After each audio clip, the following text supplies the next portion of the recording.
Hello, and welcome to That Recording Podcast, the podcast of conversations inspired by all things analog recording. I am your host, Joe Montague, also known as, are you that Beatles drums guy off Instagram? All you need is drums. Yes, that is me. And each episode, I'll speak with a different guest from all avenues of the recording world. You can expect discussions on everything from the mentality and philosophy of recording right down to the nerdy gear talk and everything in between. With guests ranging from industry legends to current music producers, engineers, musicians, and gear manufacturers. If you're like me and share my enthusiasm for hearing their stories and learning from their experiences, then this is the podcast for you. Don't forget to hit subscribe on your podcast player so you never miss an episode. And if you enjoy this, please leave a rating and a review wherever you're listening. Obviously, 5 stars, please. And it really helps to grow the love for analog recording and helps me attract a variety of different guests. Thanks for listening and enjoy the show!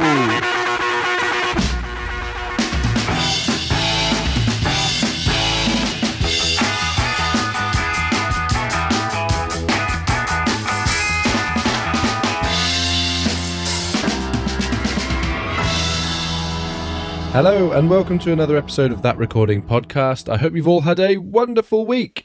This week I'm speaking with Andy Cahan, who you almost certainly won't have heard of, but he's had a ridiculously eclectic career, most recently as a touring member of the Turtles for quite a long time actually. He's also crossed paths and recorded with Jack Cassidy, who I've spoken with on the podcast. Go and check his episode out. He is stupidly nice and an incredibly talented musician. Like, oh my goodness, I can't believe I've got to speak to him. And Jimi Hendrix and the Monkees, and he's also, this is back to Andy Cahan now, not Jack Cassidy. He was also the MD for the Grammy Awards and American Bandstand. Just a ludicrously cool career as a sideman. And it was a pleasure to get to speak to him. The reason our paths crossed is because I knew he had a connection somehow to Ringo. And obviously I've got to follow up every lead for anyone that has been in the aura of Ringo. So that's why I got in touch with him initially. And I just thought he had a really cool career. And it turns out he's an incredibly lovely guy with loads of stories and loads of sage advice, and he's just a really happy-go-lucky chap. So the next couple of episodes will just be him regaling stories of all of those amazing people that he's worked with. It's fascinating. It's slightly different to what I've done in previous episodes of this season. We don't kind of get into nitty-gritty of gear talk. This is more about the practical application of being a musician and a sideman, and he talks about touring with Little Richard in Australia, and oh my goodness, just so many cool stories. So you will enjoy this. Apologies for the quality of the sound. I kind of got used to it while I was listening to it. It's just a phone line is and that's the way that it was for this one.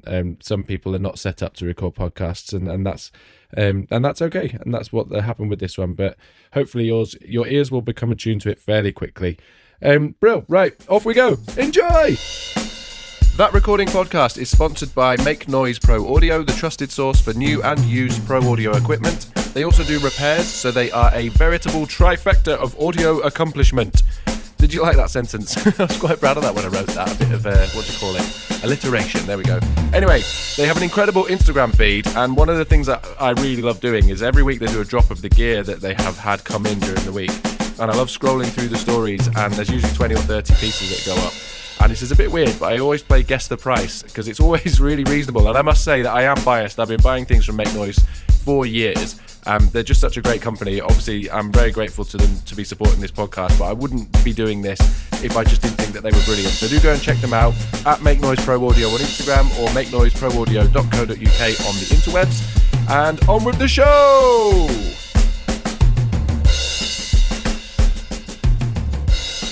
I wonder if, to begin with, you might just give us a sort of brief overview in your words of your career. I know that's a massive question because it's been a pretty eclectic career. But just to give people an idea of kind of from your perspective how it's all panned out, and then we can start from the beginning and sort of dig into it a bit more. Well, when I was 12 and 13 years old, I was already playing the piano and the drums. The drums were first and then the piano. And then, of course, the Ed Sullivan Show with the Beatles completely changed my life. I wanted to be a Beatle. That's basically what happened. And I started my own band, and we did original music and played all the colleges and universities and yacht clubs and everything in New York. And then I moved to California and found myself recording with Jimi Hendrix and Lowell George and Jack Cassidy and Graham Bond and Mitch Mitchell and performing with Buddy Miles and working with Seals and Crofts and Jimmy Carl Black from Frank Zappa's Mothers of Invention and the Turtles. I played with the Turtles for 40 years, and I was the music director for the Grammys with Little Richard and Chuck Berry, and the music director for American Bandstand with Little Richard. So it's all in my book, and I was very, very fortunate that I'm a pack rat, and I saved everything, every calendar, photograph, letter, postcard, sticker, button, hat, T-shirt, record, tape, whatever. I saved it, and that's how I built my scrapbook, a rock and roll scrapbook. And it's doing very well. And I'm very excited. I'm doing a book signing at the Grammy Museum in Los Angeles. It's a very upper echelon gig. Absolutely, yeah, of course. So since I was the music director for the Grammys, that's why I'm doing this book signing at the Grammy Museum. They've let you come back. Yeah, so it's really exciting, and I'm very happy about it.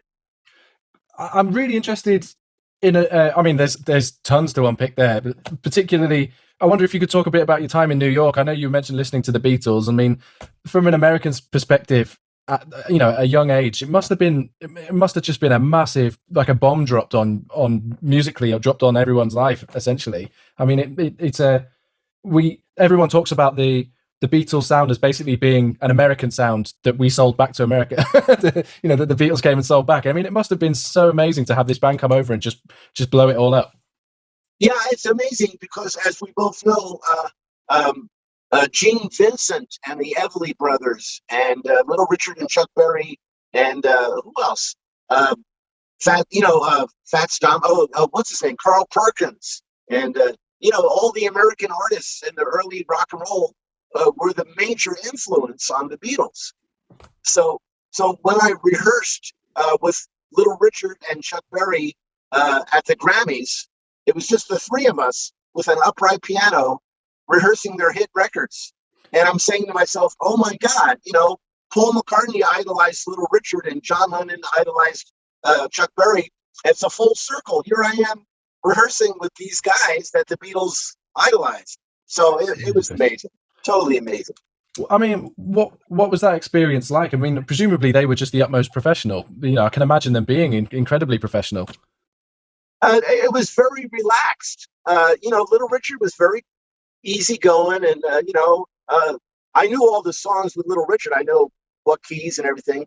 But Chuck, he really didn't know where he was. He would say, "Oh, it's over here. Oh, A flat. Okay, yeah, A flat." So Chuck was very interesting in his. He didn't really know where he was, but he can play all the licks and do all the shit. And so you just had to follow him. I guess as MD in that situation, you have to show some respect to these guys, of course, but then you still have to steer the ship. Yeah. I just I had to take notes on what keys the songs were in, and the actual presentation. The producer of the show decided to change the lyrics to the nominee for the Grammy Awards name. So instead of Tutti Frutti, Rudy, it would be Al Green, he's clean. So they changed the lyrics for all the hit records for the nominees of the Grammys. And of course, Stevie Wonder won. And it was really great. It was one of the big highlights of my life was doing that. Amazing. I mean, I can imagine. I mean, it's a massive televised event. It's tons of pressure. It doesn't get much more significant than that, really, does it?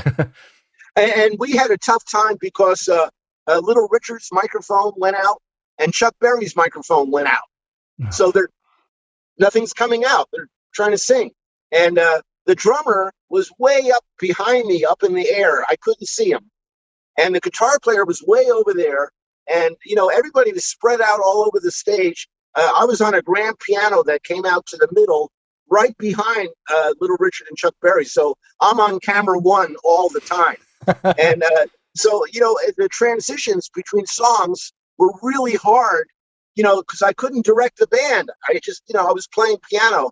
So it still came out great, but we had a lot of problems with the microphones and stuff, but it still came out great. The video is on YouTube. Oh, cool. I'll Yeah. have to go and check that out. Yeah, I mean, if you Google 1973 Grammys, you'll see the Little Richard Chuck Berry, and we're introduced by Andy Williams. oh wow, that's really cool. That was very cool. So when you first moved from New York to LA, you were working for Pulsar Records, is that right? Yes. How did that all come about? Yeah, my mom's close friend was Irwin Garr, and he used to be the president of ABC Dunhill Records with the Mamas and the Papas.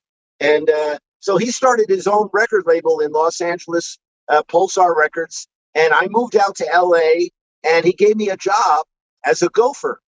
I would pick up the musicians and take them to the recording sessions, take photographs in the office for Billboard and Cashbox magazines, and go get the coffee and do the Xerox. And, I was the gopher. And I made $35 a week in 1968.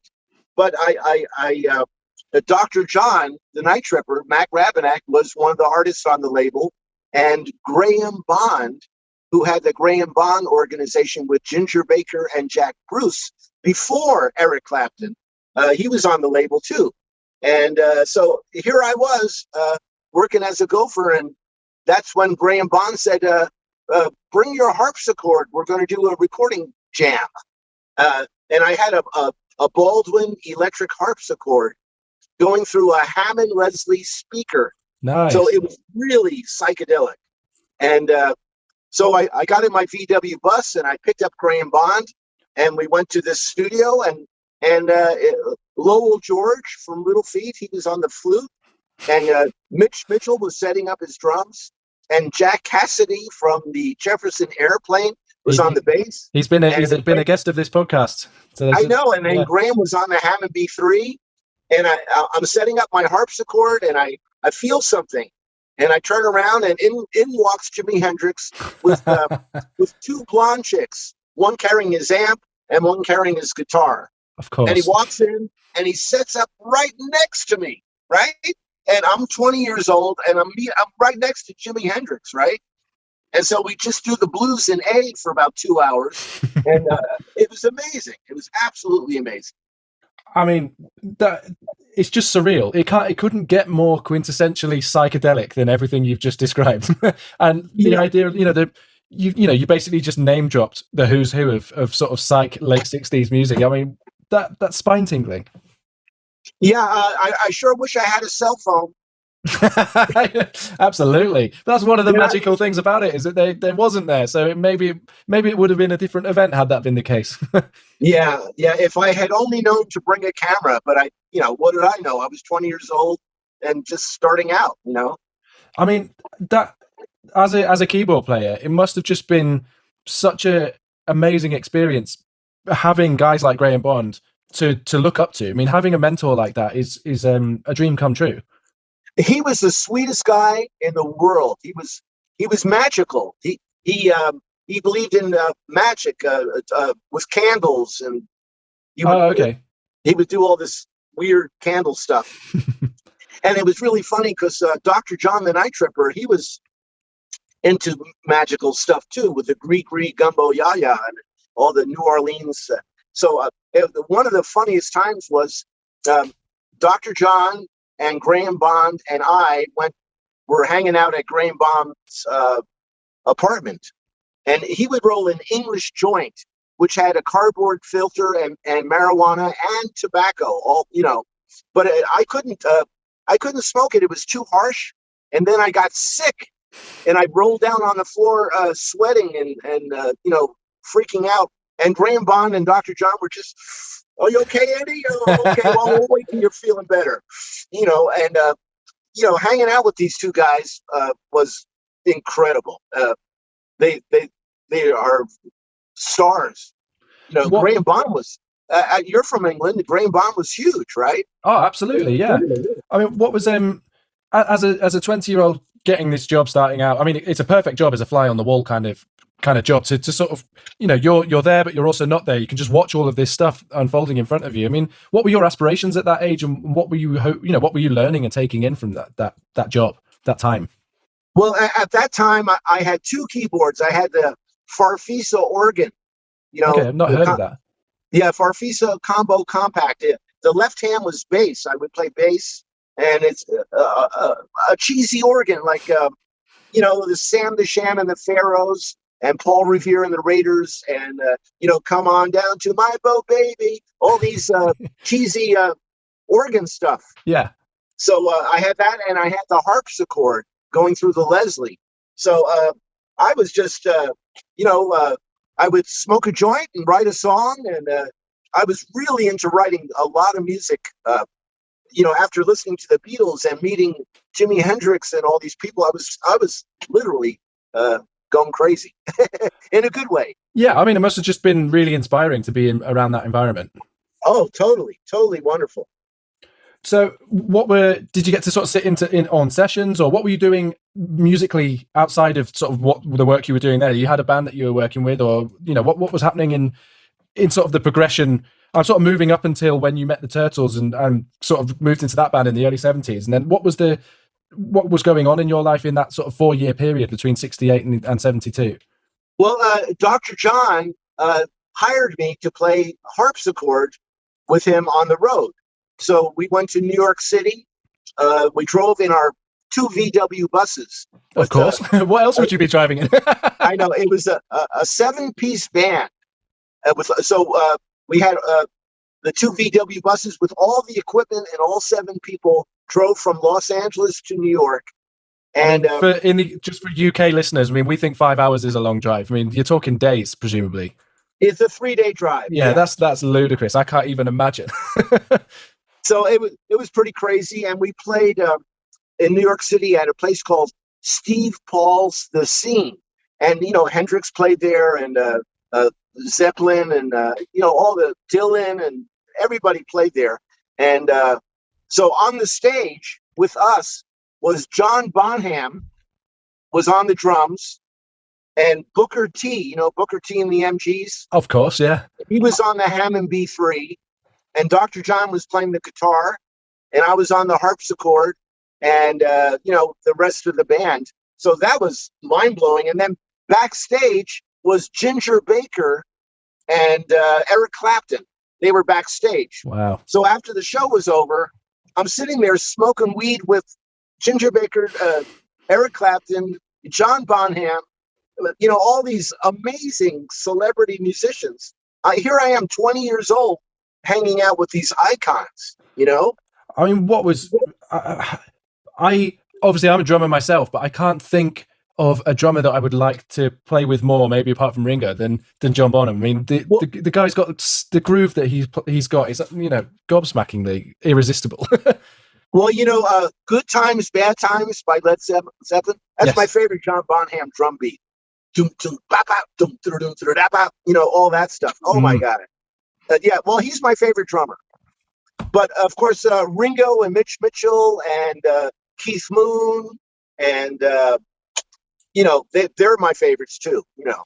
Yeah. I mean, there's nothing like Mitch Mitchell. I mean, and then Keith Moon. I mean, we're talking insanity. I mean, this is a time when you think that we can just watch YouTube now, and I can, young drummers can check out John Bonham playing, or whoever on YouTube. It's not quite the same, but the world's their oyster. Whereas the idea that you were even in the same room as him, let alone getting to play on stage with him.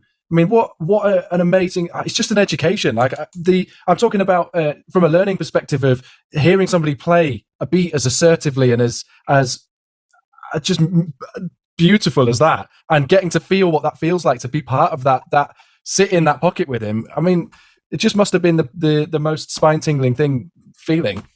Yeah, I learned something. Jimmy Seals of Seals and Croft and Dr. John Mac Rabenek, they both told me the same thing. They said, Andy, it's what you don't play that sounds good. because a lot of musicians, they fill up every hole. They're busy, busy, busy. They don't leave any breathing room. And that's the key to being a good musician, is listening and leaving a lot of breathing, a lot of space.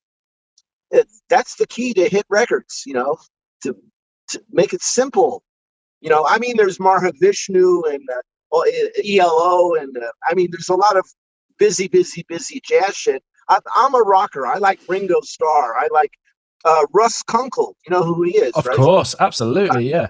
I got some early recordings with Russ Kunkel in my living room. Oh, wow, that's really cool. In 1968, I was on my Baldwin electric harpsichord with the Leslie, and Russ and my friend Tom Levy was on bass, and we did some songs that I wrote.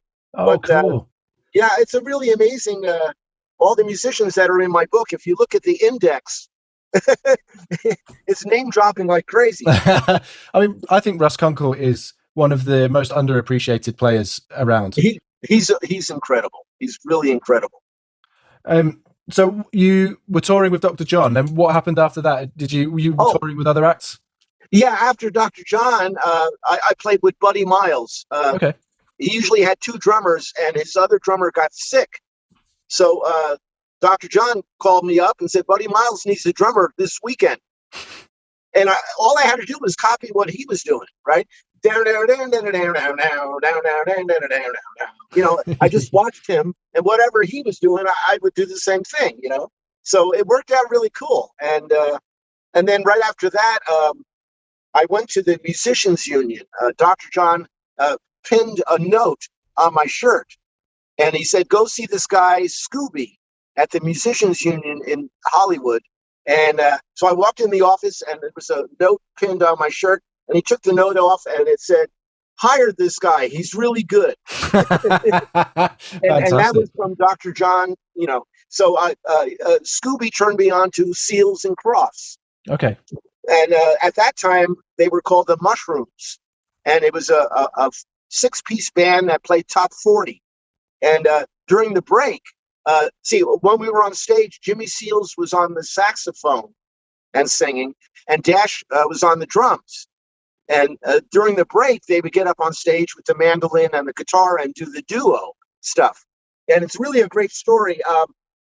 They were trying to think of a name for the duo, and they belonged to the Baha'i religion. And the leader of the Baha'i religion, his name was Baha'u'llah. So Jimmy says to me, hey, Andy, what do you think of the name Baha'u'llah for our duo? And I laughed, and I went, Jimmy, how about, Abbott and Costello, Laurel and Hardy, Tom and Jerry? How about Seals and Crofts? And they both looked at me, and they went, yeah, okay. So I'm the guy who thought of the name Seals and Crofts. Sometimes the answer's staring you right in the face. And I wrote some songs with Jimmy Seals. One of them was covered on 20th Century Fox by a lady named Patty Dahlstrom. And so that was very cool. So writing's been like a stalwart in your whole career. I mean, you've been a sideman for plenty of people, but you've always been keen on writing. Yeah, I've got a lot of songs, that's for sure. Who were some of the writers that you were most influenced by? I mean, obviously. Well, the Beatles, of course. That's who I was about to say. I wrote a song with Dr. John called Opium Rose about a girl that he had a crush on. And that was a lot of fun. We recorded that at A&M Records. And then I wrote 2 songs with Jimmy Seals in my living room on the harpsichord. And, I've written with other people, but mostly I write really difficult songs to sing. I'm not a good singer. So all my songs, I got really amazing lead singers to sing my songs. So it's really cool. And they're all on, Spotify, Pandora, iTunes, Apple, YouTube. They're all over. What do you think some of the, for people listening who, I know a lot of people listen who are artists themselves, but just to give an insight into what it means to be a sideman, what kind of attributes do you think personality-wise, Len, that you brought to the table? Why did you get on with so many people so well? I'm an easy guy to get along with, and I'm always happy and uppity, so it makes life really easy when you're having fun. That's the key word to being a musician or an actor or any kind of an entertainment. You have to have fun. if you're not having fun, it's not going to work. You got to have fun. And that's what I always did. I'd always be silly or say something stupid or, play something really funny, Uh, uh, so I really got along with everybody really well. So sort of bringing something light-hearted to the table. I mean, obviously, as an artist, if you're working with an artist, they've got a lot resting on their shoulders, and they don't want to be bogged down by any prima donnas. When they're touring, they expect to just be surrounded by guys who are going to just bring the music and bring some, bring the mood up, like you say. I think that's really important. Yeah, it's supportive and exciting. You have to make it so, wow, this is fun. This kicks ass. That's the key. You have to really get into it. And Little Richard was the king. He had so much energy and so much excitement that I had goosebumps every time I played with him. He was amazing, amazing, amazing. The most amazing artist I've ever worked with.